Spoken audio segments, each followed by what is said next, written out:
Hi, my name is Sammy, and for my cultural competency project, I attended three Emerald discussions, roundtable discussions.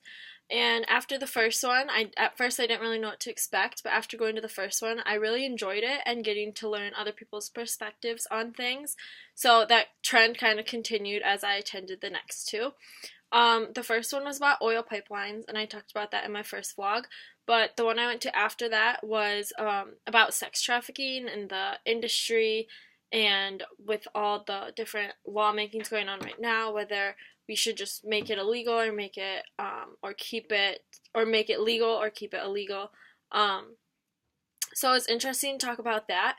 But the thing that I found the most powerful was from my last and final Emerald Roundtable discussion, and that had to do with activism. And the first thing that we did when we got there is we got in groups, and kind of as an icebreaker, we had a list of different types of protests, like sit-ins, marches, using social media, like what's the most effective way to kind of protest or to help you. So like there's one of getting an education regarding social justice issues, etc.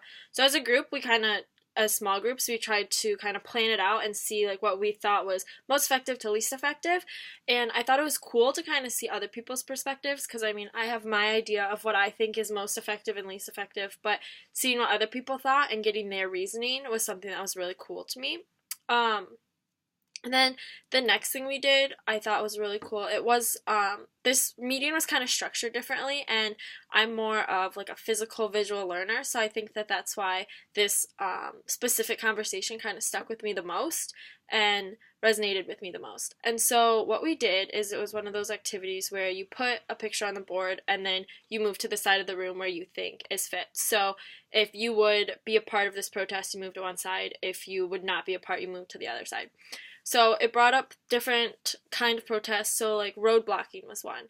And for that one, I said that I wouldn't be a part of it because I feel like it's an inconvenience. And I know that as a person, I wouldn't think that the best way, like if I was in a situation where I was being roadblocked, I wouldn't think that that's a very effective way because maybe I don't even have a strong stance on the issue, but I feel like you're attacking me, is the potential way that we said people may feel, those people who are in the cars trying to get somewhere but are roadblocked by a certain group trying to raise awareness for a certain thing.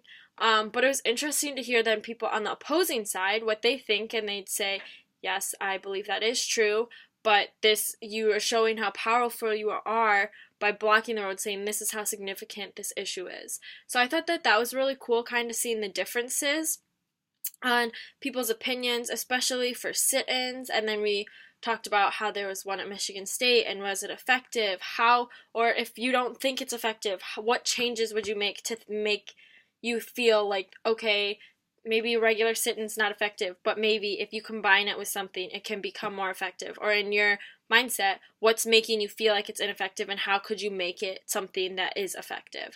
So I thought that that was really cool, especially because in the United States so far, there hasn't been something that I feel really passionate about where I have been involved in a type of sit-in or march. And I think that it's important to raise awareness because I haven't been that aware of these different like all these different types and how they can be effective and ineffective in different ways. So I thought it was really cool to then be able to break off into small groups after that activity and talk about the remaining questions we had, saying why do we connotate riots with violence, and is there a reason that group is just violent, or is there another type of violence such as silent violence that we aren't aware of and we're not recognizing, and therefore we're just turning on whatever they want because we think that they're just promoting violence.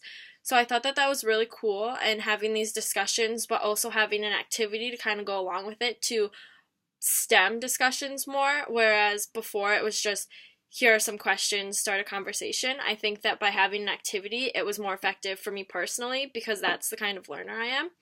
But overall, I'm really happy I chose to go to Emerald meetings. I became more comfortable with the people and talking as the meetings progressed because they were the same people in my building, which I thought was really cool.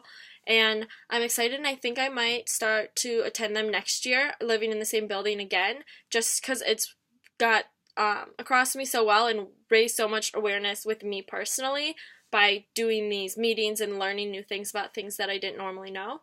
So I'm happy that this TE 150 project helped me to kind of branch out and put my foot in the door of different opportunities that I wasn't aware of or would have done without a little bit of a push. So I'm very happy, and I look forward to attending meetings next year.